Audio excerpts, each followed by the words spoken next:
자, 제가 첫 번째 시간에 교회 존재 목적 말씀드렸죠. 교회 존재 목적이 뭐라고요? 한 마음이 돼야 되는데 누구의 한 마음? 예수님이 한 마음. 예수님의 한 마음은 뭐였어요? 교회가 존재하는 목적은 영혼권에서 제자 만들어야 한다라고 하는 것이었죠. 이게 교회의 스피릿입니다. 교회의 정신이죠. 그건 이 지구상에 존재하는 모든 교회, 역사를 불문하고 초대교회부터 시작해서 앞으로 우리 넘어 있을 그 미래의 교회까지 교회라면 그걸 해내야 되는 것이 교회 존재 목적입니다. 일종의 소프트웨어 같은 거예요. 그게 돼야 되는 거예요. 근데 거기에 맞추어서 저는 각 교회마다 자기 교회의 유니크한 그런 교회 존재 목적들을 좀 세워가면 되는 거죠. 큰 원리 하에서 그럼 우리 새 사람들의 교회는 우리 교회는 뭘 위해 존재하는가를 여러분들이 찾으시면 돼요. 그래서 참고로 저희 교회 한 거를 한번 보여드릴까요? 저희 교회에서도 저희 교회는 이런 것들을 했어요. 그래서 보이시나요? 그렇게 중요한 거 아니니까 꼭 보려고 그럴 필요는 없어요. 그냥 이런 게 있다. 보시면 이야기 교회가 꿈꾸는 이야기 그러면서 이제 뭐 말을 많이 썼어요. 여기 이렇게 보시면. 그리고 이제 이야기 교회의 비전 하우스. 요새 이제 이렇게 만들더라고요. 보통 비전 하우스라 그래 가지고 이런 뭐 기업이나 이런 데서 보면 이렇게 자기 기업의 존재 목적 이런 걸 만드는데 저희 교회는 이제 비전 하우스 그래서 교회의 존재 목적. 히스토리 투 히스토리. 나의 이야기가 하나님의 이야기로 그 여정을 함께 걷는 교회가 우리 교회의 존재 목적이다. 그러니까 영혼과 제자 만드는 그 바탕 하에서 우리는 이렇게 간다는 겁니다. 그래서 교회 이름이 이야기 교회잖아요. 교회 이름 괜찮나요? 그 새 사람들의 교회도 굉장히 독특한 이름이에요. 그럼 딴 교회들은 다 헌 사람들의 교회냐? 그럴까봐 이제 그 셋자는 약간 또 컬러가 다르게 했더라고요. 그래서 그냥 사람들의 교회 뭐 이렇게 많이 보기 하는데 저는 이제 이야기 교회인 거예요. 그래서 원래 제가 이 교회 이름을 정할 때 우리가 보통 이제 교회로 오게 되는 첫 발걸음이 자기 이야기 때문에 오잖아요. 자기 사연과 자기 뭐 어떤 인생의 어떤 이유 때문에 오잖아요. 그럼 오면 이제 다 이제 그 얘기들을 하는 거예요. 자기가 왜 교회를 왔고, 뭐 어떠고 저떠고. 그러다가 신앙생활을 하다 보면 그게 점점 자기 이야기에서 하나님에 대한 얘기로 바뀌어가는 거예요. 그렇죠. 간증도 그렇고 다. 그래서 저는 우리 교회는 그 과정을 담아내는 교회가 되면 좋겠다. 예수 안 믿는 사람이 우리 교회 자기 이야기, 자기 이유와 자기 사연 때문에 오는데 그게 믿음이 들어와서 점점 바뀌어서 드디어 하나님에 대한 이야기, 하나님에 대한 자랑을 하는 교회로 바꿔가면 좋겠다. 그리고 그 결과보다는 그런 과정을 함께 담아내자. 그래서 이제 이런 나의 이야기가 하나님의 이야기로 그 여정을 함께 걷는 교회 이렇게 했어요. 그죠? 잘 지은 것 같아요? 네. 장명선화 할 걸 나는. 다음에 비전은 뭔가 하면 복음을 통해 그리스도의 성품을 담는 공동체를 확장해가는 교회 이렇게 했어요. 그래서 우리가 갖고 있는 그런 교회의 어떤 그 비전과 이야기들을 우리만 갖는 게 아니라 그걸 주변에 점점 확장해가서 이 공동체 함께 참여할 사람들을 함께 이렇게 같이 영입하는 그런 교회가 되면 좋겠다 그래서 근데 그거를 세상적인 방법이 아니라 복음을 통해 그렇게 하자라고 했어요. 그리고 이제 핵심 가치를 보면 여기 이제 목장, 예배, 신앙, 실천 요 네 가지를 놓고 목장은 사람과 연결되는 이야기, 예배는 하나님과 연결되는 이야기, 신앙은 인격과 연결되는 이야기, 실천은 세상과 연결되는 이야기 이런 식으로 해서 교회의 이제 그런 어떤 전체적인 사역에 대한 어떤 그 프레임들을 잡아본 겁니다. 그래서 저는 영혼권의 제자 만드는 교회인데 그거를 새 사람들 교회에서는 어떤 식으로 풀어가는가 하는 것들을 이제 우리 재직들이 만들어졌으니까 함께 그런 것도 의논하고 이렇게 해가면서 그래야 교회들이 세월이 흘러갈수록 뭔가 이걸 바탕으로 이렇게 켜켜이 쌓아져 갈 거잖아요. 안 그러면 자꾸 이제 뭔가 자꾸 왔다 갔다 하니까. 그래서 이런 작업을 이미 아마 하셨을 수도 있는데 제가 혹시나 해서 이렇게 저희 샘플을 이렇게 예를 하나 좀 드리는 겁니다. 자, 그러면 그게 이제 교회 소프트웨어가 되는 건데 그럼 이제 하드웨어가 있어야 될 거 아니에요. 하드웨어는 뭐죠? 그 정해진 그 목적, 그 스피릿을 이뤄내기 위한 조직이자 시스템이 있어야 되잖아요. 생각만 계속 그쪽으로만 있으면 안 되잖아요. 그렇죠? 영혼군의 제자 만들자, 영혼군의 제자 만들자 이렇게 했는데 그럼 그거 어떻게 하려고 하면 뭐 있어야 되잖아요. 그걸 만들어낼 수 있는 조직과 시스템이 필요한 거죠. 자, 그러면 누가 얘기해주는 조직과 시스템이면 좋을까요? 손 들어볼까요? 목사님이 얘기해 주는 거. 아니면 뭐 운영위원회에서 만들어주는 거? 아니면 다수결? 뭐가 좋을까요? 성경적이면 좋겠죠. 성경에서 얘기해주는. 근데 다행히도 보면 성경에 조직의 원칙과 사역의 원칙이 있을까요? 없을까요? 있어요. 다행히 있어요. 사실 성경에 없는 게 없거든요. 성경에 돈 버는 방법이 있을까요? 없을까요? 있어요. 있어요. 그대로 하면 돈 벌어요. 근데 그대로 안 하죠, 사람들이. 어딘지 알고 싶으세요? 뭐 여기 뭐 이미 다 돈이 많으신 것 같아서 별 관심이 없는 것 같은데, 오늘 뭐 재직 세미나에서 할 일은 아니니까. 교회에서 아이를 어떻게 잘 키우나 얘기 있을까요? 없을까요? 당연히 있죠. 성경에 무슨 구원 어떻게 왔냐 이 얘기만 있지 않아요. 성경은 모든 것에 유익한 책이에요. 그래서 오늘 뭐 그거 다 얘기하는 시간은 아니니까. 그러니까 성경적 조직의 원칙과 사역의 원칙들이 뭔가라고 하는 거예요. 그냥 우리가 그렇지 않으면 마치 교회도 사람들이 모여 있는 그런 모습으로 겉으로는 보이니까 그냥 세상의 기관들처럼 효율을 극대화하기 위한 시스템을 가질 위험도 있어요. 눈에 보이는 건 사람이니까. 여기서 모이고 여기서 모이고 보니까 다 뭐 여러 종류의 사람들이 모여 있으니까 그러면 이건 세상에 잘 되는 기업이나 세상에 잘 되는 어떤 공동체에서 이렇게 하더라. 우리도 그렇게 하면 되겠다.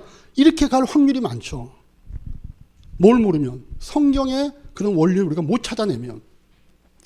근데 감사하게도 성경에는요. 성경적 사역 분담, 성경적 조직의 원칙이 있어요. 그래서 많은 교회들의 문제가요. 좋은 목적과 비전까지는 갖고 있는데 그걸 성경적 방식으로 풀어내지 못하는 구조의 교회들의 문제가 있어요. 그래서 제가 오늘 두 번째 시간에는 성경적 사역 분담의 원칙에 대해서 같이 좀 이제 말씀을 드리려고 합니다. 제가 약간 어저께부터 감기기가 있어가지고 목소리가 조금 변하는데 뭐 이 정도 떨어져 있으면 전염은 안 되니까 너무 걱정은 마시고 에베소서 4장 11절에서 13절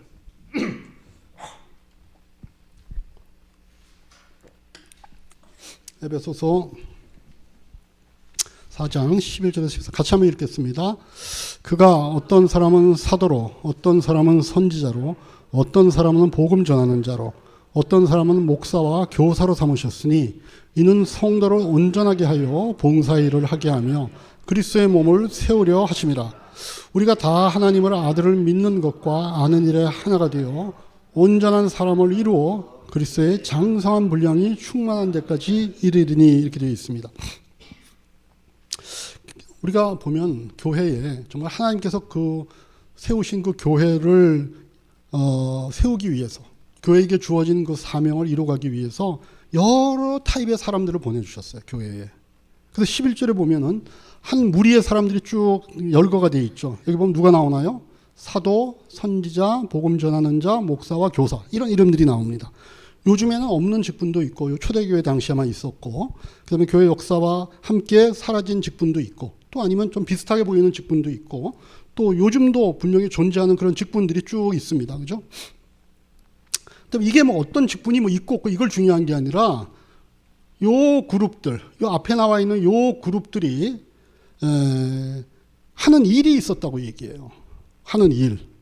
어떤 일을 한다는 거예요? 요 위에 있는 요 사도, 선지자, 복음 전환자, 목사와 교사들이 하는 일이 뭐라고 여기서 얘기해요? 성도를 온전케 하여 그다음에 봉사의 일을 하게 하며 그리스도의 몸을 세우려 하는 일을 요 위에 있는 사람들이 하는 것처럼 보이죠. 그래서 결국 뭐 하게 하려고 하는 거예요? 우리가 다 하나님을 아들을 믿는 일과 아는 일을 하나가 되어 온전한 사람을 이루고 그리스도의 장성한 분량이 충만한 데까지 이르게 하려고 여기 나와 있는 이 그룹에 있는 사람들이 성도들하고 이런 일을 하게끔 한다라고 하는 거예요. 주님께서 교회에 지금 위에 있는 이 직분들이 그런 필요로 인해서 교회에 세우셨다라고 얘기하는 겁니다. 자, 그러면 지금 언급한 사도, 선지자, 복음 전하는 자, 목사와 교사라고 일컬어지는 이 사람들의 공통점은 뭘까요? 공통점.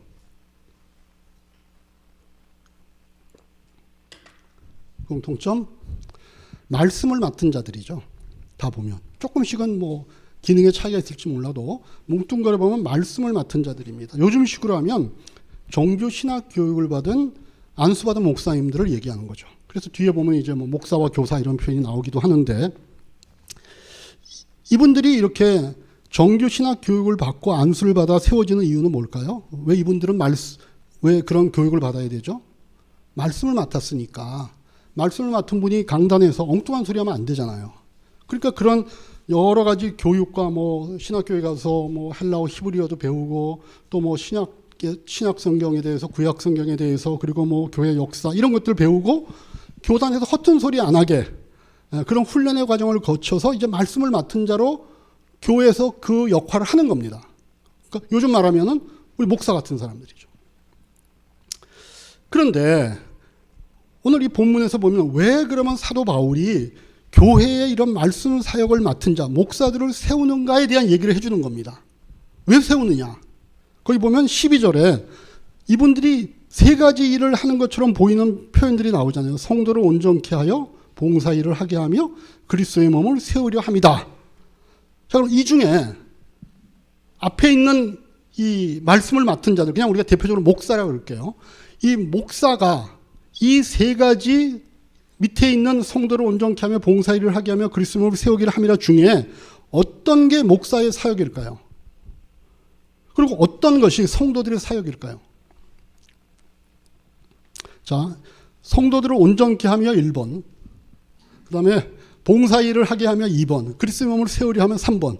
자, 목사가 해야 되는 사역이 1번이다. 네. 자, 손 내리시고. 그러면 봉사 일을 하게 하며 목사가 하게 하는 일이다. 손 들어 보십시오. 나는 손이 없다. 3번, 그리스도의 몸을 세우는 것. 이게 목사의 일이다. 오케이. 아니면 세 가지 다다. 이게 있을 줄 몰랐죠. 세 가지 다다. 자, 요 표현도 아까 우리가 아까 그 마태복음 28장 봤듯이 번역본마다 조금씩 다르게 번역을 합니다. 그리고 어떤 것들은 점점 헬라어 원어에 근접한 번역을 점점 해옵니다. 그래서 요거를 헬라어 원어에 조금 더 충실하게 번역한 새 번역이라고 하는 번역으로 다시 한번 볼까요? 새 번역으로 혹시 나와 있나요, 여기? 네, 그거 한번 제가 해야 되겠죠? 개정개역, 옛날 번역. 그러니까 여러분들 지금 보고 있는 그거 보면 성도를 온전케 하여 봉사일을 하게 하며 그리스도의 몸을 세우려 하심이라. 이렇게 보면 위에 있는 그룹들, 아까 얘기했던 그 목사가 뭘 해야 되는가? 성도를 온전케 하여도 해야 될 것 같고, 봉사일을 하게 하며도 해야 되는 것 같고, 그리스도의 몸을 세우려 함이라도 진짜 분간이 안 되는 거예요. 근데 밑에 걸 보면 그것은, 그러니까 목사들이 하는 어떤 일을 하는데 그 목사들이 하는 그 일은 성도들을 준비시켜서 봉사일을 하게 하고 그리스도의 몸을 세우게 하려고 하는 것입니다. 그 의미가 조금 달라지지 않아요? 좀 명확해지지 않아요? 그럼 요 아래 번역을 놓고 보면 목사가 하는 일은 뭘까요? 성도들을 준비시켜서, 그죠? 이 성도들을 준비시키는 거의 주어는 목사예요. 그런데 봉사일을 하게 하고는 누가 하는 일이에요, 그러면? 성도가 하는 일이죠. 그죠? 목사들이 성도들을 준비시켜서 그 성도로 하여금 봉사일을 하게 하는 거예요. 그리고 그리스도의 몸을 세우게 하려고 하는 것이다. 이건 누가 하는 거예요? 봉사일을 하는 사람들이 하는 거잖아요. 그리스도의 몸을 세워가는 거예요. 그래서 사도 바울이 에베소서에 있는 이 교회를 비롯해서 그 당시에 있는 모든 교회들에게 교회 조직의 어떤 원칙을 얘기해 주는데, 어떤 것이 말씀을 맡은 자들의 사역이고 그 말씀을 맡은 사역자들을 통해서 교회에 있는 다른 성도들, 우리가 이제 편의상 목사와 평신도라고 나누면 평신도들이 해야 되는 일들이 이렇게 구분이 되기를 바란다라고 얘기하는 거예요. 다시 말하면 목사가 하는 일은 뭔가 하면 성도들을 준비시켜서 그 준비된 성도들로 하여금 봉사일을 하게 하고 그 봉사일을 하게 함으로써 그리스도의 몸을 세우는 성도들이 되게 하는 겁니다. 헷갈리시나요? 다 그죠? 대구인데 여기 그걸 헷갈리면 안 돼요. 여기가 대구 시내. 자, 그러면 여기서 성도를 준비시키는 건 누가 하는 일이라고요? 목사가 하는 일이에요. 말씀 사역자들이 하는 일이에요. 그러면 봉사일과 그리스도의 몸을 세우는 건 누가 하는 일이에요? 성도가 하는 일이에요. 그게 명확해져야 돼요. 그게 명확해져야 돼요. 자, 그러면 교회를 세우는 거, 지금 우리가 앞에서 1강에서 얘기했듯이 영혼군하고 제자 만드는 거 누가 하는 일이에요, 그러면? 누가 하는 일이에요? 성도가 하는 일이에요. 성도가 하는 일이에요. 영혼군에서 제자 만드는 거 교회를 세우는 일이잖아요. 성도가 하는 일이에요. 그 목사는 뭐 해요? 성도들이 그 일을 잘 할 수 있도록 준비시키는 거예요. 말씀을 가르치고 본을 보이고 성도들이 그걸 할 수 있는 역량을 갖도록 훈련시켜주고, 그 사실 교회는 그렇게 분업화되어 있는 거예요. 표정들이 약간 굳어져가는 이유는 뭘까요? 이게 뭔 얘기일까?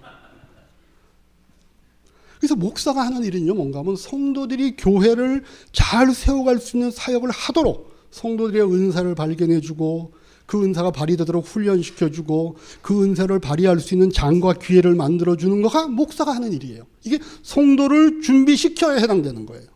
그러면 목사를 통해서 그렇게 훈련되고 그런 어떤 장을 마련한 교회들이, 그 평신도들이 교회를 세워가는 주체자로 살아나도록 하는 그 리더십을 목사가 발휘해야 된다는 거죠. 성도들이 그 일을, 교회를 세워가는 거예요. 그래서 여러분들, 요즘 부흥하고 요즘 건강하다고 우리가 일컬어지는 그 교회들의 공동체의 뭔가 하면요, 평신도들이 살아나는 교회예요.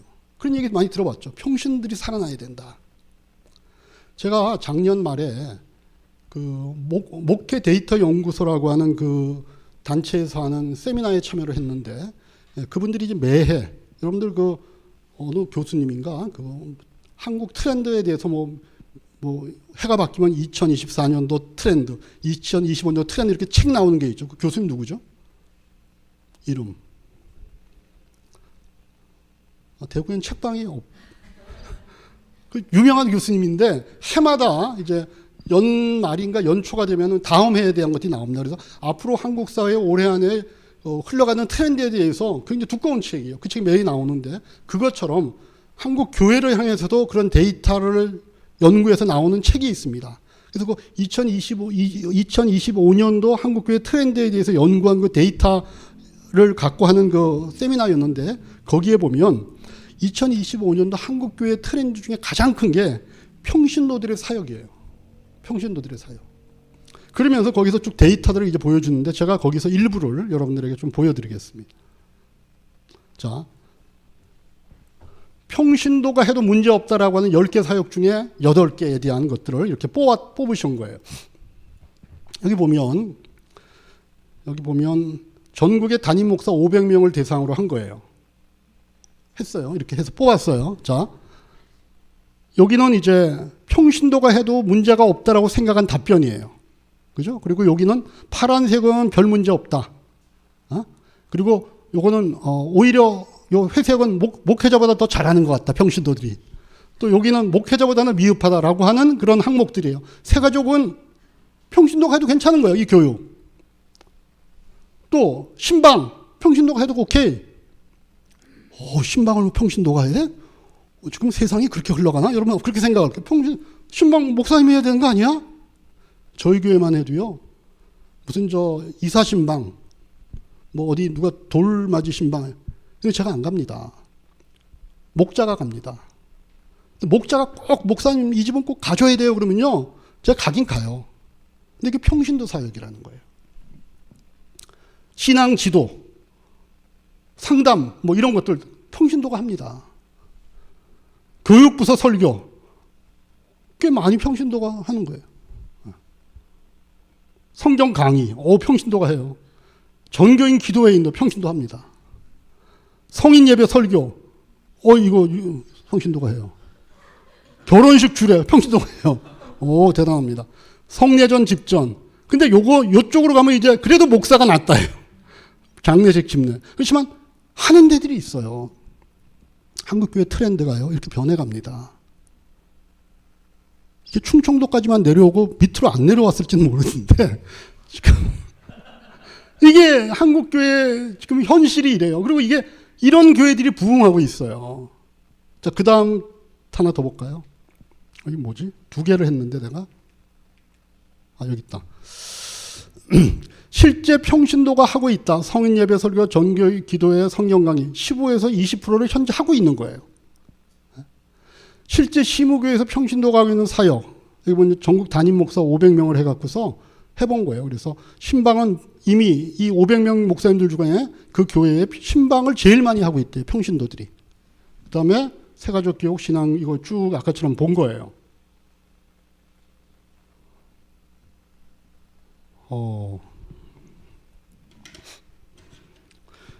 이 트렌드 그 세미나에서 제가 참 재미있는 단어를 봤는데 우리가 복음을 이제 에반젤리즘이라고 얘기하잖아요. 요즘은요 그게 바뀌어서 유반젤리즘이라고 바뀌었어요. 유튜브 보고서 성도들이 신앙을 배워요. 본인이 원하는 설교 다 듣잖아요. 그래서 코로나를 맞으면서 성도들의 신앙이요 유튜브를 보고 관리하고 있다 그러더라고.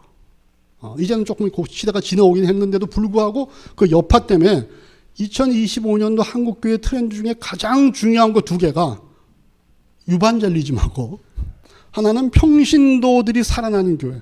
유반젤리즘은 조금 저도 보기에 저거 애매한데 싶은데 평신도들이 살아나는 것들에 대해서는 저도 적극 동의하거든요. 이게 잘 되면요 교회가 힘이 있습니다. 힘이 있습니다. 중요한 건 어떻게 살아나야 되는가가 중요하죠. 어떻게. 좀비처럼 살아나면 안 되잖아요. 멀쩡하게 살아나야죠. 그래서 제가 오늘 그 얘기 여러분들 이 2번째 시간에 드리려고 하는 건데 여러분 보세요. 교회를 새 사람들의 교회를 좋은 교회로 성공하는 교회로 주님이 기뻐하는 교회로 세우고 싶은 열망이 목사에만 있을까요? 아니잖아요. 저는 평신도들에게도 그 못지않은 열정과 그 마음과 그 소원이 저는 있다고 봐요. 저는 그게 평신도들의 특권이고 권리이고 의무이기도 하다고 생각해요. 그냥 교회가 목사님 하자고 하는 대로 해서 다 그냥 내 목사님 하는 걸로 교회가 세워지진 않잖아요. 그걸 가능하게 만드는 정말 주님이 원하시는 그 교회, 주님이 기뻐하시는 그 교회를 가능케 하는 것이 저는 평신도 사역이 살아나는 원동력이라고 봅니다. 평신도 마음도 그 마음이 있어야 되는 거예요. 우리 교회를 정말 주님 기뻐하시는 교회를 내가 세워보고 싶어. 내가 다니는 교회는 주님이 원하시는 어떤 일이 있을 때 우리 교회를 부르시는 그 교회. 어떤 일이 있을 때 우리 교회를 주님이 찾아주면 좋겠다라는 그 교회를 내가 만들고 싶다라고 하는 그 마음속의 소원과 열정이 있는 그 평신도들이 있는 교회가 저는 살아난다고 봅니다. 자, 오늘 아까 그 본문에 보니까 교회를 세우는 사역하는 거를 봉사의 일을 하게 하며 이렇게 돼 있잖아요. 목사님들이 평신도들을 훈련시켜서 준비시켜서 교인들로 하여금 봉사 일을 하게 한다 그러잖아요. 이 봉사 일이라고 할 때 그 봉사의 헬라어 원어가 뭔지 아세요? 미니스트리입니다. 미니스트리가 사실 원래 우리가 누가 하는 걸로 생각해요? 선교사님들. 목사님들 하는 일을 우리가 미니스트리라고 얘기하잖아요. 그래서 목사님은 미니스터라고 얘기하잖아요, 영어로. 다시 말하면 미니스트리는 목회, 목양이라는 뜻입니다. 근데 이 일을 지금 누가 한다고 성경이 얘기한다고요? 성도들이 봉사의 일을 하게 하며 성도가 목양하며 성도가 목회하며 이렇게 번역이 되는 겁니다. 놀랍지 않나요? 성도들의 마음 가운데 교회를 정말 주님이 원하시는 그 교회, 주님이 기뻐하시는 그 교회를 세우고자 하는 그 마음이 목회의 마음인 거예요. 여러분 예전에는요 봉사 그러면요 저도 그랬어요. 어렸을 때 저는 이제 모태신앙이니까 자라날 때 교회 봉사 그러면 뭐 생각해요? 지금은 여기는 없는데 교회마다 가면 여기 뭐 있어요 앞에? 여기 화분 말고 뭐 있잖아요. 이쁜 꽃꽂이가 돼 있잖아요. 꽃꽂이 전담하는 사람이나 팀이 있죠. 그 대단합니다. 아무나 그거 못해요. 이거 함부로 하려면 싸움 납니다. 싸움 납니다. 이거 얼마나 정성껏 이거 하시는지 몰라요. 그분은 예배 드릴 때 뭐만 볼까요? 자기가 한 거 이것만 봅니다. 옆에 앉은 교인이 저 꼬지에서 뭐라고 얘기하는지 듣습니다. 온통 신경이 여기가 있어요. 그러면 그거 하기 위해서 얼마나 많은 에너지를 쓰는지, 어떤 분들은 뭐 자기 돈 들여가지고 이거 하는 겁니다, 다. 그러니까 우리가 옛날에 봉사 그러면 대부분 교회에서 강단 봉사, 아니면 또 뭐 있을까요? 주방 봉사, 대표적으로. 그죠? 근데 옛날에 그래서 여전도 회장이요, 막강합니다. 주방 키를 갖고 있거든요. 그 아무나 함부로 못 합니다. 옛날 우리나라 좀 예전에 그 곡간 열쇠 누가 갖고 있어요? 시어머니. 이걸 넘겨줘야 되잖아요. 교회도 오면요, 그 곡간 열쇠를 갖고 있는 사람이 최고입니다. 그 주방 봉사. 또 뭐, 성가대 봉사. 우리는 봉사 그러면 그런 것만 생각하는 거예요. 교회에 있는 어떤 한 부서에서 뭔가 열심히 자기가 참여해서 뭐 거기서 자기 은사를 발휘해서 하는, 이걸 봉사라고 생각하는데, 성경에서 얘기하는 봉사는 그 정도를 얘기하는 게 아니라 미니스트리라고요. 이게 목양이고 목회라고 얘기한다고요. 영혼을 길러내는 일을 하는 거예요. 그래서 옛날에 우리가 봉사를 그런 식의 강단 봉사, 꽃꽂이 봉사, 찬양대 봉사만 생각했을 때는요, 가장 모범적인 교인이 누군가 하면은 교회 모임 잘 나오고 아까 같이 그런 봉사에 좀 참여하고 11조 잘하고 교회 회의에서 아무 얘기 안 하고 가만히 있는 사람, 최고의 교인이죠. 최고의 교인. 근데 그게 아니거든요. 여러분들 평신도가 목양을 할 수 있어야 됩니다. 영혼을 길러낼 수 있어야 돼요. 영혼을 구원해서 제자로 만드는 사역을 할 수 있어야 평신도가 평신도의 사역을 한다고 얘기하는 겁니다. 그게 성경적인 얘기입니다. 그래서 교회가 그런 평신도가 목양할 수 있는 구조를 갖느냐라고 하는 것이 앞으로 미래 교회의 관건이 되는 겁니다. 그런 교회들이 지금 부흥하고 있는 겁니다. 뭐 부흥하는 것이 꼭 숫자적 부흥만이 아니라 질적으로 건강한 교회, 주님이 그 교회를 쓸 수 있는 이 시대의 교회로 가고 있는 겁니다. 지금 AI 때문에 앞으로 얼마 지나면 AI를 쓸 줄 아는 사람과 AI를 활용 못하는 사람으로 분명히 나눠질 거예요. 인류가. AI 활용파, AI 활용 못하는 파. 마찬가지로 교회에서도 평신도가 살아나는 교회를 할 건가? 아니면 그냥 과거의 전통대로 평신도로 와갖고 교회에서 성경 꽃꽂이 봉사 열심히 하고, 그 다음에 반주하고, 그 다음에 뭐 주방 봉사하는 걸로 그냥 평신도의 책임을 다하고 있다고 생각하는 교회로 남을 것인가가, 이게 앞으로 몇 년 안에 결판이 납니다.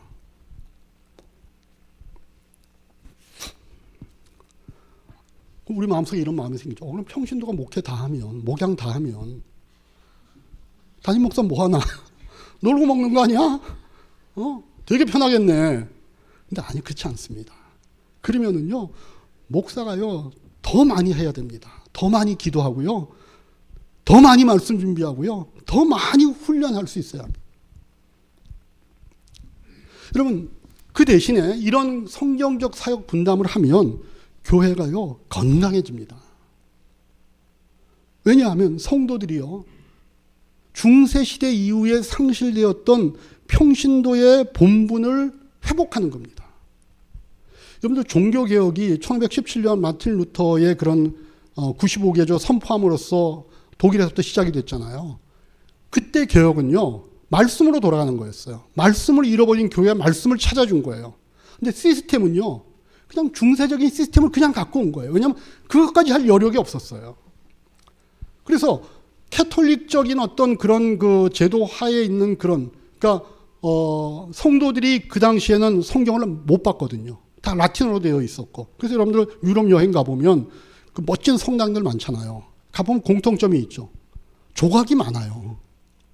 조각이 많죠. 뭐 그 대문에도 조각이 있고 벽에도 보면 조각들이, 이게 다 뭔지 아세요? 평신도들이 성경을 못 보게 하니까 그래도 성경을 가르쳐야 되잖아요. 그래서 가장 간단하게 마치 그림책처럼 그걸 박아놓은 겁니다. 그래서 그런 큰 무슨 저 성당 문 앞에 가면 큰 그 저 현관 대문 앞에 이렇게 막 조각으로 이렇게 만들어, 잘 보면요, 이게 천지창조 이야기들이 있는 거예요. 구약 얘기 있는 거예요. 그렇게 교육을 시켰어요. 왜? 성경을 못 읽게 하니까. 그래서 마틴 루터가 제일 먼저 종교개혁을 하면서 한 일이 뭔가 하면 독일어로 성경을 번역한 거예요. 그래서 성도들이 성경을 읽도록 한 거예요. 그게 종교개혁의 핵심이고 시작입니다. 그런데 그거 외에, 그러니까 우리가 다 뭐 옛날에는 면죄부도 사면 구워놓고 뭐 또 교회 열심히 나가면 구워놓고 이렇게 했는데, 그게 아니라 오직 의인은 믿음으로 살리라, 믿음으로 구원한다, 이 교리를 거기서 찾아낸 거거든요. 근데 그거 하다 보니까 너무 힘이 빠져가지고 교회 시스템은 놔둔 거예요. 그러니까 교회 시스템은 약간 캐톨릭적인 느낌이 그냥 있어요. 각 교단마다 차이는 있지만. 여기는 새 사람들의 교회는 대한예수교 장로회 뭐죠? 합동이죠. 예. 침략이 좀 다르고 성결교사가 조금씩 다르지만 지금은 이제 우리가 말씀을 보잖아요. 말씀만이 아니라 이제는 우리가 이게 제2의 종교개혁이라고 하는 게 뭔가 하면, 옛날에 캐톨릭은 교황, 그 다음에 밑에 추기경, 그 다음에 사제들, 그죠? 이렇게 쭉 피라미드식의 어떤 구조를 갖고 있잖아요. 평신도들은 저기 밑에 있는 거예요. 근데 앞으로 교회는 변화되어야 되는 게 뭐예요? 평신도들이 그 역할을 찾아내는 거예요. 성경에서 얘기하는 평신도의 역할을 찾는 거예요. 이게 뭔가 평신도들이 목양을 할 수 있어야 된다는 거예요. 영혼을 살려내는 일을 해야 된다는 거예요. 가서 그냥 전도지 돌리는 것 정도가 아니라 그 영혼에 대한 진짜 절박한 마음, 그리고 본인들이 그 영혼을 살려낼 수 있는 그 역량을 갖고 있는 사람들로 준비되어야 된다는 거예요. 그래서 교회에서 하는 많은 프로그램과 어떤 일들이 그 영혼을 살려낼 수 있는 일들과 연결해서 실제로 교회에서 평신도들이 그 일을 위하여서 각 사역 부서에서 그 일을 하게끔 만드는 거, 이게 굉장히 중요한 일이에요.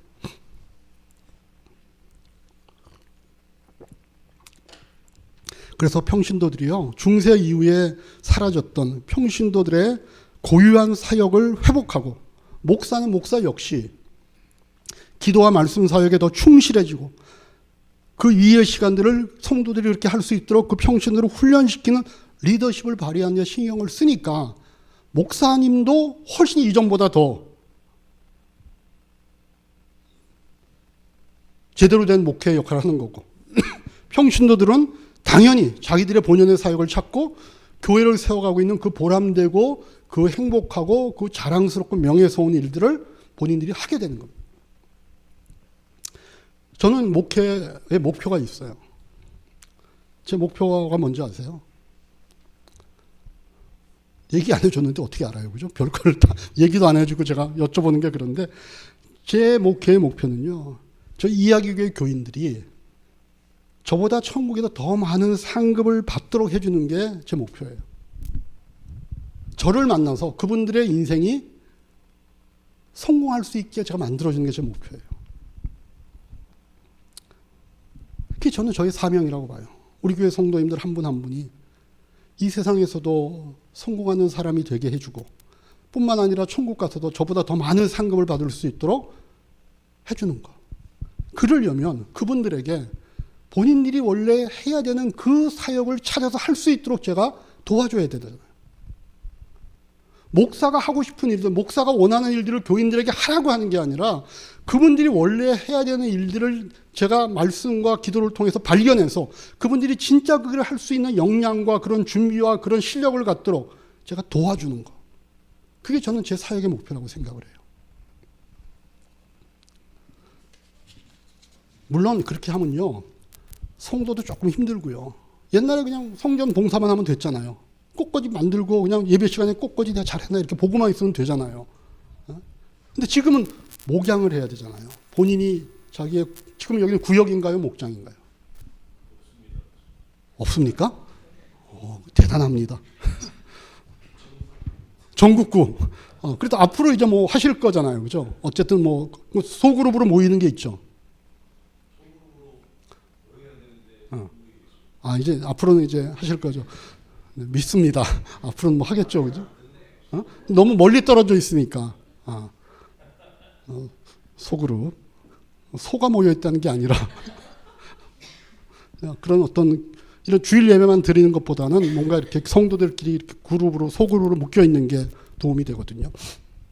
뭐 그걸 포함해서 어쨌든 그러면은 성도들은 성도들대로 그냥 교회 와갖고 모인 시간에 어떤 이런 봉사하는 걸로 그치지 않고 자기가 한 영혼을 살려내고 그들을 제자로 만드는 어떤 일들에 이제 앞으로 교회가 시스템이 갖추어지면 그거를 하게 되면 힘들겠죠, 조금. 목사님도 그걸 그렇게 하려고 그러면 힘들죠, 목사가. 그런데 여러분 잘 생각해 보세요. 세상에 재미있고 보람 있는 일을 치고 힘들지 않은 일은 없어요. 그렇죠? 그러면 등산하는 거 힘듭니까? 안 힘듭니까? 등산하는 거 힘들까요? 등산 아예 안 해. 대구는 이상하네. 하는 게 잘 없네. 오케이. 그러면 하는 거. 뭐 하세요? 골프 치세요? 골프 우리 목사님들 영국 있을 때 좀 쳤나요? 안 쳤나요? 골프장에 그냥 다녔답니다. 이렇게 그냥. 그때 이제 저도 이제 영국 있을 때는 골프 해봤는데 영국 골프는 힘들어요. 왜냐하면 지가 카트하고 다 끌고 다녀야 돼요. 골프백 메고. 뭐 아주 돈 많은 그런 회원권을 사면 몰라도 일반 이제 퍼블릭 가면은 전 유격 훈련하는 줄 알았어요. 이거 다 끌고 언덕을 올라가고 뭐 이래가지고 저는 골프 다 치면 그런 줄 알았어요. 근데 한국 오니까 안 그래도 된다 그러더라고. 그 대신에 이제 이걸 많이 내라 그러더라고. 그건 없으니까 저는 이제 한국 와서는 못했는데 자 골프 사람들 좋아하죠. 테니스는 치세요? 숨은 쉬세요? 숨은 쉬세요? 오케이.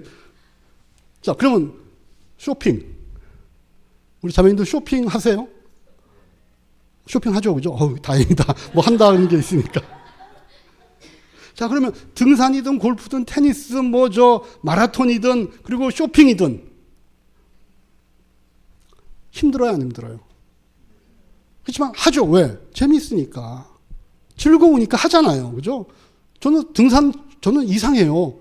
올라갔다 내려올 왜 올라가는지 모르겠어. 근데 올라가거든요. 왜냐면 그게 재미있으니까.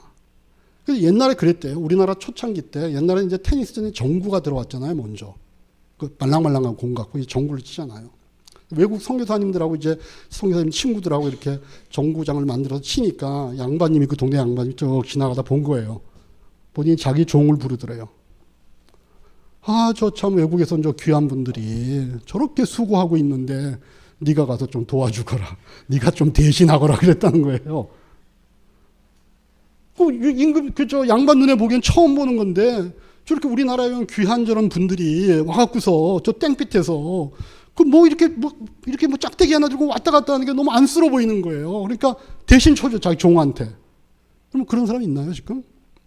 테니스 힘들다고 좀 힘들다고 야 우리 집에서 하는 내가 사장이면 야 너 무슨 직원 네가 가서 좀 내 대신 좀 해 이런 사람 없잖아요.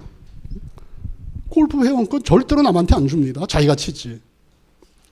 여러분 우리가 교회 일을 제대로 하면 조금 힘듭니다.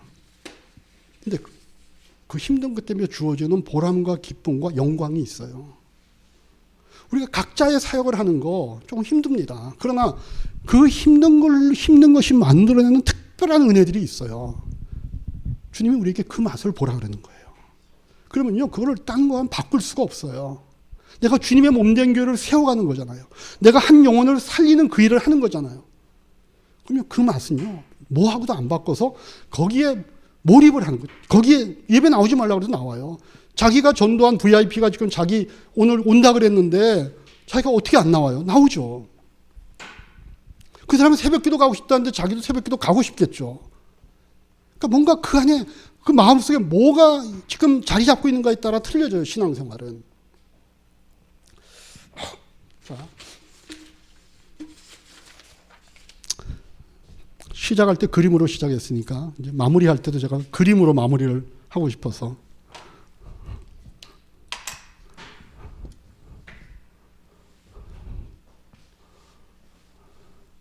자, 이게 교회에 있는 구조도입니다. 아닌데요, 목사님? 수박 같은데요? 뭐 이렇게 하지 마시고. 여기 목사님, 여기 장로님, 여기 안소 집사님, 여기 가운데 여기 권사님, 여기 뭐 또 뭐 어디 뭐 저 뭐 또 뭐가 있을까요? 중간쯤에 뭐 사역 팀장님, 여기 이제 평신도, 여기 밑에 하나 더 가죠. 세신자.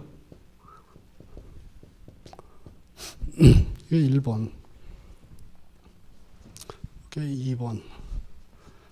똑같이 여기 목사님, 여기 장로님, 여기 권사님, 여기 안수 집사님, 여기 사역팀장, 여기 평신도, 여기 세신자. 제가 피라미드 모양의 그런 교회 구조들을 한번 그려봤습니다. 1번과 2번이 있는데 교회 구조에서 1번이 맞아요? 2번이 맞아요? 1번이 맞나요? 2번이? 그러니까 현실적으로 지금 어떻게 되어 있는 것 같아요? 교회가 1번? 1번처럼 많이 되어 있죠. 그죠? 제가 아까 얘기했잖아요. 이거 여기다가 교황, 추기경, 사제들, 그 다음에 뭐 일하는 사람들, 밑에 뭐 일반 신부들, 밑에 아무것도 아닌 애들, 뭐 이렇게 있는 거 똑같죠. 이거는요, 회사 회장님, 사장님, 밑에 뭐 공장장님, 또 뭐 기타 뭐 이렇게 있는 것들 똑같죠. 세상 구조하고 교회 구조하고 똑같아요. 근데 우리가 이게 당연한 줄 알고 살아요. 그냥 우리가 살고 있는 세상에서 우리가 익숙해 있으니까 교회 와서 이렇게 있어도 아무런 갈등이 없어요. 근데 성경에서 얘기하는 교회의 구조가 어떻게 된다고 성경이 얘기하는 것 같아요? 목사님 말하는 포물 반 이건 아닌 것 같죠. 교회는 이래야 돼요. 교회는 이래야 돼요. 여러분, 교회에서요, 더 높은 직분이라고 생각되는, 사실은 꼭 그렇지도 않은데, 역할이 다를 뿐인데, 그죠? 더 높은 직분이라고 여겨지는 사람일수록 사실은 더 섬기는 자가 되어야 되겠죠. 더 섬기는. 자, 마가복음 10장 42절에서 45절 말씀 한번 읽겠습니다. 자, 같이 한번 읽겠습니다. 예수께서 불러다가 이르시되 이방인의 집권자들이 그들을 임의로 주관하고 그 고관들이 그들에게 권세를 부리는 줄을 너희가 알거니와 너희 중에는 그렇지 않을지니 너희 중에 누구든지 크고자 하는 자는 너희를 섬기는 자가 되고 너희 중에 누구든지 으뜸이 되고자 하는 자는 모든 사람의 종이 되어야 하리라. 인자가 온 것은 섬김을 받으려 함이 아니라 도리어 섬기려 하고자 자기 목숨을 많은 사람의 대속물로 주려 함이니라. 이게 예수님이 오신 목적이라고요. 내가 온 이유는 이렇다는 거예요. 여러분, 세상에서 왜 이런 구조를 가릴까요? 높아지면 어떤 일이 있을까요? 자기가 성공하는데, 이 자리를 유지하는데, 그리고 더 높아지는데 자기가 부릴 수 있는 자원들이 많아지잖아요.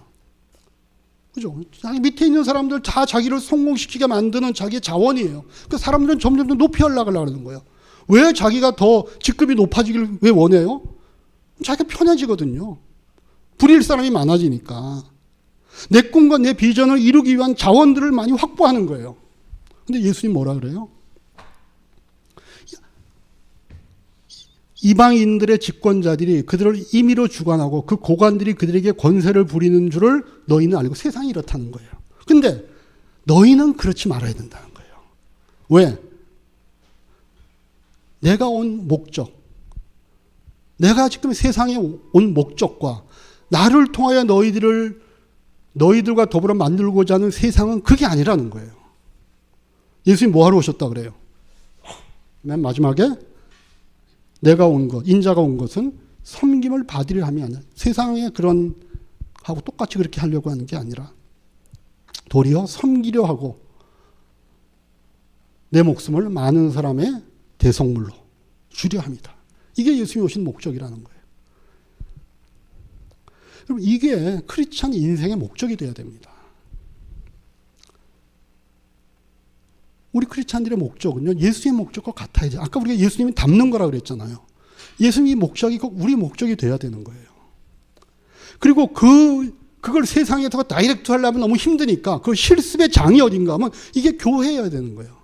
교회에서의 성도들 간의 만남, 성도들 간의 어떤 관계, 이걸 통해서 내가 세상에 나가기 전에 교회 안에서 이런 말이 무슨 말인지를 이해하고 그 마음이 뭔지를 서로가 그래도 감싸 안고 하려고 애쓸 수 있는 그런 분위기가 마련된 교회 안에서 이걸 연습해 보라는 거예요. 뭐 섬기는 자로 사는 거, 섬기는 자로 사는 거.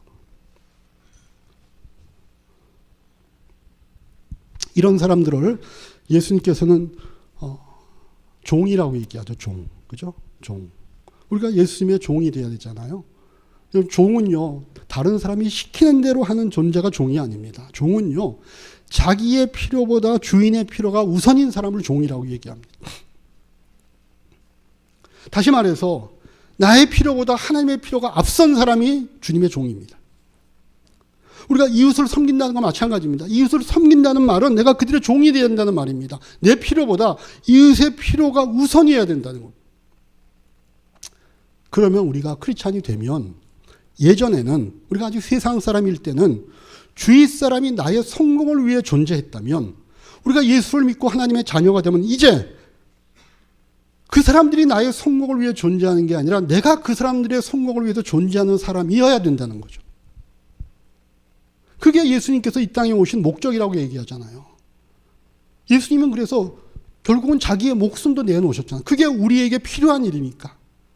그게 우리를 성공시켜주는 일이니까. 그게 우리를 살리는 일이니까.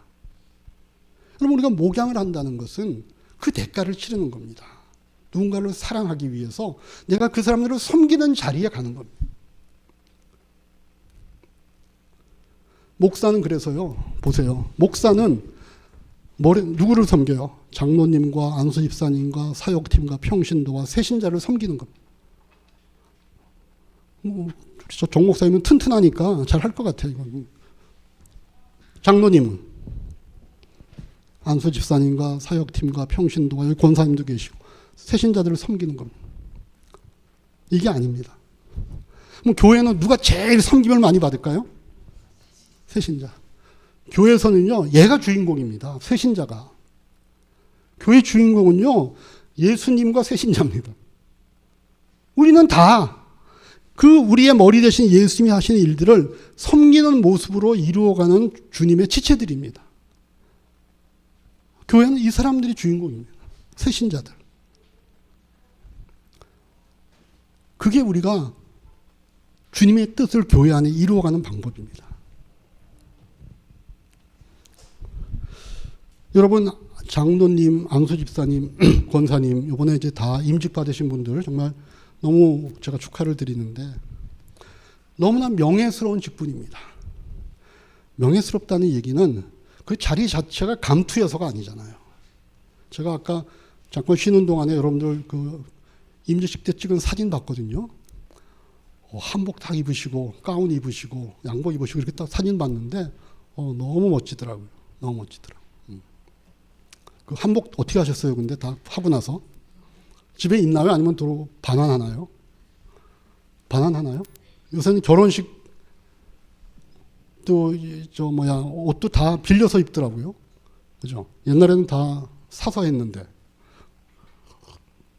너무 그 모습을 볼 때 이 새 사람들 교회에 있는 우리 장로님들, 안수집사님들, 권사님들의 그 모습이 우리 목사님 보기에 너무 자랑스러울 것 같아요. 문제는 그 자리가 감투여서가 아니라 내가 섬겨야 될 대상이 많기 때문에 명예로운 자리입니다. 내가 성공시켜줄 사람이 많아지기에 명예스러운 자리입니다. 내가 한두 사람을 섬기는 게 아니라 점점 더 많은 사람을 내가 섬길 수 있으니까 얼마나 명예로운 자리예요. 그죠? 제일 명예로운 사람 누굴까요? 목사님이시겠죠. 근데 그 명예는 좋은 명예예요. 그래서 사도 바울이 뭐라고 얘기했냐면요. 내가 섬겨야 될 대상이 많기에, 내가 성공시켜줄 사람이 많기에 그게 나의 자랑이고 나의 명예라고 바울이 얘기합니다. 보세요. 고린도후서 1장 14절에 바울이 뭐라고 얘기하냐면은 같이 한번 읽겠습니다. 너희가 우리를 부분적으로 알았으나 우리 주 예수님의 날에는 너희가 우리의 자랑이 되고 우리가 너희의 자랑이 되는 그것이다. 데살로니가도 시작. 우리의 소망이나 기쁨이나 자랑의 면류관이 무엇이냐? 그가 강림할 때 우리 주 예수 앞에 너희가 아니냐? 바울이 그 말썽 많은 고린도교회 교인들을 향해서 이 고린도 후서를 쓸 때는 그 얘기하는 거예요. 너희가 나의 자랑이다. 왜? 내가 너희들을 섬겨서, 그죠? 내가 너희들을 하나님 앞에 서게 하는 자로, 하나님 앞에 그 영광의 면류관을 얻게 하는 자로 내가 너희를 섬겨서 너희가 그 모습으로 갔으니, 그 자리에 이르렀으니 그게 나에게 명예라는 거예요. 그게 나의 자랑이라는 겁니다. 내가 내 스스로가 잘나서 자랑하는 게 아니라 너희들로 인한 내 자랑이 있다는 겁니다. 저는 우리 나중에 몇 년 후에 정 목사님의 자랑이 우리 여기 계시는 장로님, 안수 집사님들, 권사님들, 그리고 우리 성도님들이 그것으로 제가 믿습니다. 그 장로님 하면 막 우리 정 목사님이 자랑스러운 거예요. 그 안수 집사님 얘기하면 너무 막 자랑스러운 거예요. 내가 잘났기 때문이 아니라 그분들 때문에. 중요한 거는요, 그게 하나님의 원리예요. 왜냐하면 에베소서 1장 12절 한번 볼까요? 같이 읽겠습니다. 이는 우리가 그리스도 안에서 전부터 바라던 그의 영광의 찬송이 되게 합니다. 하나님은 우리를 구원시키셔서 궁극적으로 우리를 데리고 가시고자 하는 그 목적지가 어딘가 하면은 우리가 하나님의 영광의 찬송이 되게 만드시겠다는 거예요. 죄인 되었던 우리, 죽을 수밖에 없는 우리들을 하나님께서 우리를 어디까지 끌고 가시냐 하면은 이 땅에서 우리를 태어나게 하셔서 예수 믿게 만들고 그렇게 우리로 하여금 주님 원하시는 사역을 이 땅에 예수님 닮게 해가게 함으로써 궁극적으로 우리가 나중에 우리가 하나님 앞에 섰을 때 우리가 어떤 모습이 되느냐, 그 우리의 모습이 하나님의 자랑이 되게 하겠다는 거예요. 여러분들 아까 얘기했지만 정 목사님이 우리 장로님 어디 가서 자랑스러워하면 장로님 좋아요, 나빠요? 장로님이 원래 좀 과묵하셔요. 그래가지고 얘기를 잘 안 하시죠. 우리 권사님, 장로님은 파트너 계시죠, 여기 누구? 우리 사모님이 가갖고 어느 날 우리 권사님 막 너무 우리 권사님 때문에 내가 너무 자랑스러워 그러면 권사님 좋아요, 싫어요? 끝까지 거 뭐 그래요? 자랑스럽죠. 너무 좋겠죠. 이렇다는 나중에 우리가 하나님 앞에 서면 하나님이 우리 보러 뭐라면 너 때문에 내가 자랑스러웠더라고 얘기하는 거예요. 우리가 그 길을 가는 거예요. 우리 신앙생활이 그거 하는 거예요. 하나님 앞에 섰을 때 우리 교회에서 목사님의 섬김을 받고 장로님의 섬김을 받고 안수 집사님의 섬김을 받아서 예수를 모르던 그 죽을 수밖에 없는 운명에 있었던 사람들이 그 영혼이 구원되어서 그리스도가 제자가 되어 감으로써 우리 때문에 그 사람이 나중에 하나님 앞에 자랑스러움을 받는 그 자리로 가는 겁니다. 이게 신앙생활을 하는 공동체의 명예이고 자랑스러움이에요. 저는 우리 세 사람의 교회가 그렇게 될 것을 주님의 이름으로 축복합니다. 제가 영상을 하나 준비했는데 한번 보시고 제가 본 다음에 짧게 여쭤보겠습니다. 소감이 어떤지. 시간은 벌써 끝났지만 베티는 꼼짝도 하지 않고 의자에 앉아 있었어요. 도화지는 하얀색 그대로였지요. 미술 선생님은 한참 동안 하얀 도화지를 들여다보더니 말씀하셨어요. 와, 눈보라 속에 있는 북극곰을 그렸네. 놀리지 마세요. 전 아무것도 못 그리겠어요. 베티가 대답했어요. 선생님은 빙그레 웃으셨어요. 어떤 것이라도 좋으니 한번 시작해보렴. 그냥 네가 하고 싶은 대로 해봐. 베티는 연필을 잡았어요. 그리고 도화지 위에 힘껏 내리 꽂았어요. 여기요. 선생님은 도화지를 들고 한참을 살펴보셨어요. 그리고 도화지를 베티 앞에 내려놓으며 조용히 말씀하셨지요. 자, 이제 네 이름을 쓰렴. 베티는 잠시 생각하더니 말했어요. 그러죠 뭐. 그림은 못 그리지만 내 이름 정도는 쓸 수 있다고요. 일주일 뒤 미술 시간. 베티는 선생님 책상 위에 걸린 액자를 보고 깜짝 놀랐어요. 번쩍거리는 금태 액자 안에는 작은 점 하나만 있었거든요. 베티가 내리 꽂았던 바로 그 점 말이에요. 저것보다 훨씬 멋진 점을 그릴 수 있어. 베티는 이제껏 한 번도 써본 적이 없는 수채화 물감을 꺼냈어요. 그리고 점들을 그리기 시작했어요. 베티는 그리고 또 그렸어요. 노란 점, 초록 점, 빨간 점, 파란 점. 베티는 파란색과 빨간색을 섞어 보았어요. 이제 보라색 점도 만들 수 있다는 걸 알게 되었지요. 베티는 쉬지 않고 여러 가지 색깔로 작은 점들을 아주 많이 그렸어요. 작은 점을 그릴 수 있으니까 아주 커다란 점도 그릴 수 있을 거야. 베티는 넓은 도화지에 큰 붓으로 여러 가지 색을 섞어 커다란 점을 그렸어요. 심지어는 색칠을 하지 않고도 커다란 점을 만들었지요. 얼마 후 학교에서 미술 전시회가 열렸어요. 베티가 그린 점들은 인기가 대단했어요. 전시장에서 한 아이가 베티를 계속 쳐다봤어요. 누난 정말 굉장해. 나도 누나처럼 잘 그렸으면 좋겠어. 너도 할 수 있어. 베티가 말했어요. 내가? 아니야. 난 정말 못 그려. 자를 대고도 선을 똑바로 못 그리는걸? 베티는 빙그레 웃었지요. 그리고 하얀 도화지를 그 아이에게 건넸어요. 한번 그려봐. 선을 긋는 아이의 연필이 흔들렸어요. 베티는 그 아이가 그린 삐뚤삐뚤한 선을 한참 바라보더니 말했어요. 자, 이제 여기에 내 이름을 쓰렴.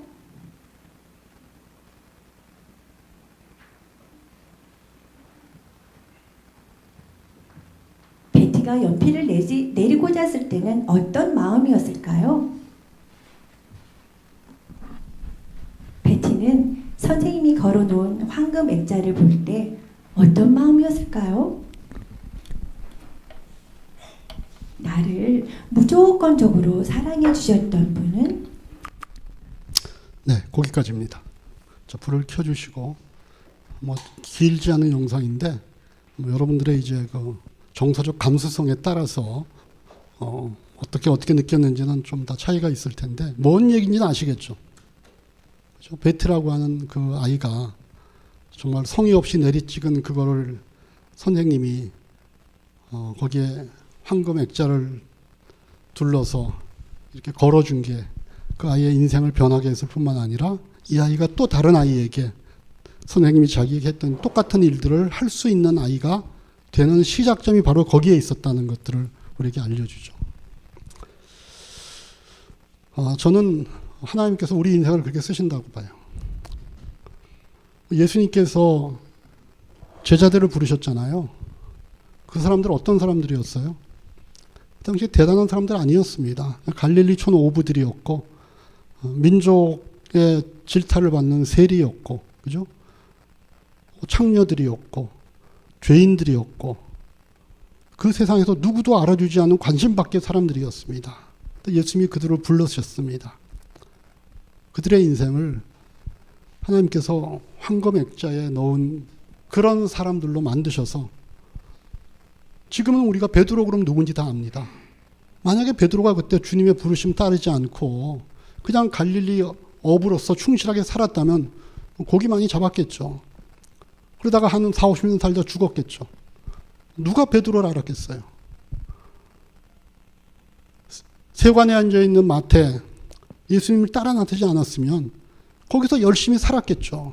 못 살지 않았을 겁니다. 돈도 모았을 거고 집도 샀을 거고 뭔가 거기서 나름대로 자녀 한곡하게 살았을 겁니다. 그런데 한 40-50년 지나면 죽었겠죠. 아무도 그를 기억하지 못했습니다. 그런데 예수님을 따라 나서고 예수님과 함께 제자로서의 삶을 살으니까 지금 온 세상의 사람들이 베드로, 마태, 요한 다 다 알잖아요. 이 세상에 소리도 없이 쓰러질 수 있는 그 인생들을 하나님 부르셔서 가장 영예로운 모습으로 삼아 주셨듯이 우리의 인생을 하나님이 지금도 그렇게 쓰시겠다고 하는 겁니다. 교회를 세워감에 있어서 우리에게 황금 액자를 둘러서 나중에 우리가 천국에 가면 천국의 명예의 전당에 헐리우드가 갖고 저 바닥에 찍혀놓은 영화배우 손바닥 대는 것만 하지 마시고 천국의 명예의 전당에 여러분들이 섬겨서 여러분들 때문에 하나님의 자녀가 되고 하나님의 자랑이 되는 사람들의 액자들이 걸려 있을 겁니다. 그게 우리의 자랑이겠죠. 그래서 제가 이런 그림을 준비해 본 거예요. 이렇게 되어 있을 거라는 겁니다. 여러분들의 모습, 또 여러분들이 인도한 사람들의 모습. 이게 우리가 이 땅에 있으면서 우리가 걸어가야 되는 길이고 우리의 명예인 겁니다.